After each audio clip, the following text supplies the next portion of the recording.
어느 과수이든 전정을 하는 궁극적인 목적은 우량 과일이 많이 달리고 병 없이 수확할 수 있는 것에 있습니다. 그렇게 되려면 햇빛과 통풍이 잘 되도록 해야 합니다. 열매 맺을 가지에 햇빛이 들어야 열매가 제대로 굵고, 대부분의 병이 곰팡이성 병인데 통풍이 안 되는 곳이 오기 때문이죠. 그리고 과수에는 대부분 농약 방제를 해야 하는데, 그렇게 되려면 농약이 어느 가지에라도 다 침투되어 묻도록 해야 합니다. 그러니 나무의 수영도 전정도 거기에 맞추는 것은 당연합니다.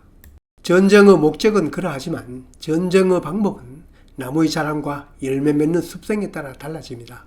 전정은 유목계는 장차 열매를 잘 달기 위한 방향으로 전정을 하고, 성목계는 지나치게 많은 가지를 정리하는 데 많은 노력을 소비합니다.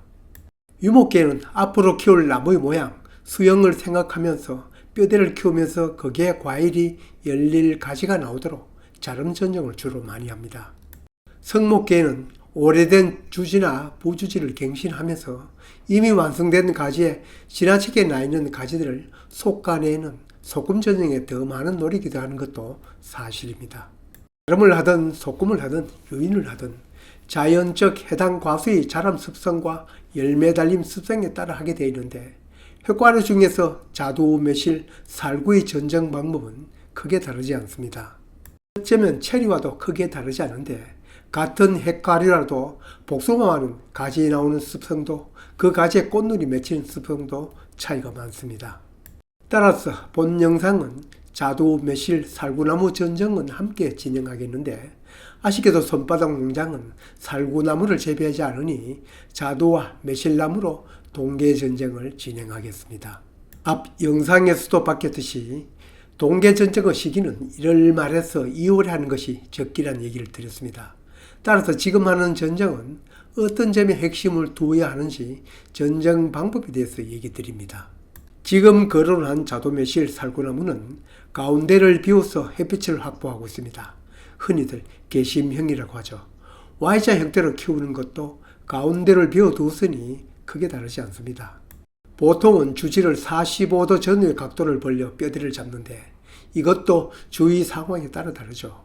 여기는 매실나무는 왼쪽은 울타리와 하우스가 있고 오른쪽은 도로가 있어 자연 넓게 벌리지 못하였습니다. 그러다 보니 좋은 결과지가 많이 생기지 않는 단점이 있으나, 대신 도장지가 많이 나오지 않아 1년 내내 전정할 것은 상대적으로 적습니다. 반면에 여기 자두는 주변에 부딪힐 것이 없고 가급적 높은 사다리 없이 작업을 하려고 많이 눕혔습니다.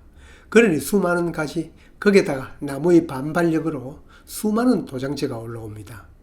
주지 등에 무수히 올라와서 직립하여 자라는 도장지, 그대로 두면 햇빛을 막아 여름에 꽃눈이 오고 그 이후도 자라야 할 결가지가 햇빛을 받지 못해 심하면 고사까지 하니, 새순이 올라온 이후 여름과 가을에는 자주 새순 정리를 해 주어야 합니다. 지난 여름과 가을에도 여러 차례 새순을 정리하였습니다. 그러다 보니 지금 보아도 도장지가 크게 많지는 않습니다. 그래도 늦게 발생하는 가지이지만 주지 등 위에 나오는 것은 자라면만 치우쳐 꽃을 달고 있지 않습니다. 주위 가지가 많은 곳의 도장지는 이렇게 밑둥부터 잘라내는 소금 전정을 하지만, 여기처럼 아랫부분부터 등 위에 나는 도장지는 필요도 없고 통풍만 방해하니 당연히 바싹 잘라 제거를 하는 것이 맞지만, 그래도 한두는 남기고 잘라야 합니다. 필요 없는 가지라고 다시 못 올라오게 하면 이 주지가 여름 뜨거운 햇빛을 받아 숲비가 터질 염려가 있습니다. 비록 열매는 생산하지 않지만 주지의 숲이 터짐은 보호해 주어야 합니다. 우리는 성목 자두나무도 있지만 Y자형으로 키우는 유목 자두도 있습니다. 자두는 복숭아와 다른 점이 엿가지 발생 성질입니다.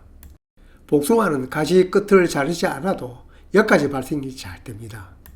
반면 자두, 매실, 살구는 주지 엿가지 발생이 적습니다. 이렇게 양쪽에 한꺼번에 여러 가지를 내려면 윗순을 잘라 가지를 내는데, 끝순에서만 가지가 발생하여 가지 사이에 주정관계가 없습니다.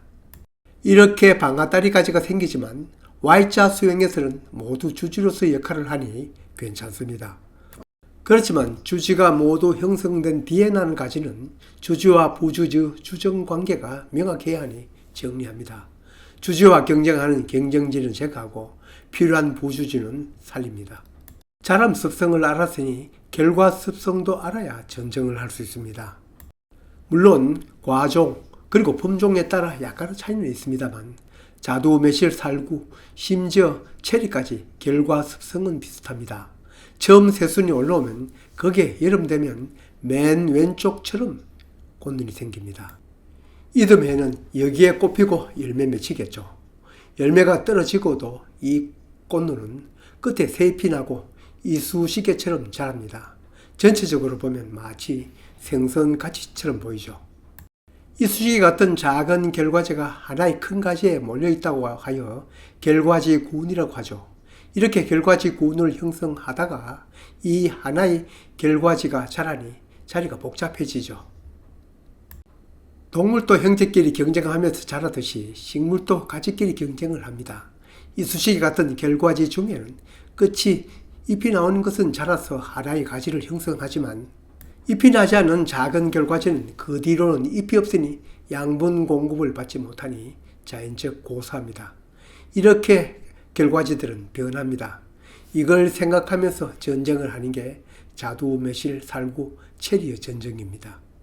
이건 이 가지에 햇빛이 잘 비칠 때 일어나는 현상이고 햇빛을 받지 못하는 가지는 전체가 도태됩니다. 이게 매실나무 결과지군과 결과지들 모양입니다. 아직 결과지 전쟁을 하지 않았지만 이게 자두나무 결과지들입니다. 자두는 품종마다 약간은 다른데 여기 나무는 대석조생입니다. 보통의 결과지는 등도 아니고 배도 아니고 옆구리에 나는 척지가 가장 좋습니다. 앞에 설명드린 대로 주지를 45도보다 훨 옆에 키우니 반발심으로 주지 등에 나는 가지가 많고 옆구리에 나는 가지는 적습니다. 그래도 이들 나무는 결과습성이 앞에서 설명한 것 같으니 비교적 세워 커도 여름에 새순 적심을 해주면 그 아래 남은 가지에 꽃눈이 생깁니다. 그렇지만 여름에 이를 게을리하면 나무는 조화롭고 자라는 데만 치우쳐 꽃눈이 닿지 않습니다. 뿐만 아니라 꽃눈이 잘 형성될 가지에도 햇빛 방해를 해 거기에도 꽃눈이 생기지 않습니다. 과수는 여름 전쟁이 다음에 꽃피고 열매 달릴 꽃눈을 형성시킨 데는 겨울 전쟁보다 더 중요합니다. 큰 도장지는 없지만 여름, 가을 전쟁 때에도 남은 작은 도장지나 꽃눈이 맺히지 않는 가지는 성목 전쟁 때는 모두 제거 대상입니다. 가지가 너무 많은 성목 전쟁에서는 꽃눈이 없는 가지는 물론 비록 꽃눈이 잘 맺힌 결과지여도 복잡하면 당연히 제거 대상이죠. 이때는 위로 솟은 가지는 열매 맺기보다 자람에 치중하니 또 처진 가지는 그 반대이니 제거 1순위입니다. 우리는 해마다 갈색 날개 매미충 이 가지에 산란을 하니 그것도 제거 0순위입니다. 좋은 결과지어도 복잡하면 솎아내어야 합니다. 나중 열매 솟기 때만 힘만 듭니다. 지금은 잎이 없으니 모두 가지에 햇빛 잘 들고 통풍 좋지만 잎이 달리면 상황은 다릅니다. 이 위 가지는 아래까지 햇빛을 들이웁니다. 아래까지 제거를 하든 위 가지를 제거하든 하나는 없어야 합니다.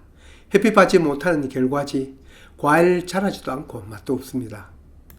앞에서 언급한 것처럼 우리 매실나무 분지 각도가 좁다 보니 여름, 겨울 전쟁할 것은 별로 없습니다. 대신 가지가 위로만 자라다 보니 사다리 없이는 관리가 곤란합니다. 그렇다고 도장지가 없는 것도 아닙니다. 당연히 제거 1순위입니다. 안 그래도 분유각이 좁아 햇빛이 부족한데 안으로 향하는 내향지도 당연히 제거해야 합니다. 싹둑 제거합니다. 유목도 아닌 성목, 꽃눈 없이 자라기만 하는 직리까지 모두 제거합니다.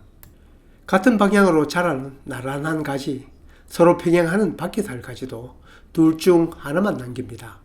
기부부터 자르든 적정한 지점에서 자르든 어쨌든 전쟁 대상입니다.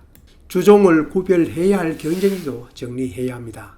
전쟁 경험이 적을수록 한 번에 끝나는 것은 아닙니다. 가수원에 갈 때마다 전쟁 가위를 지참하여 전쟁 뒤에라도 전쟁해야 할 부분이 보이면 정리합니다.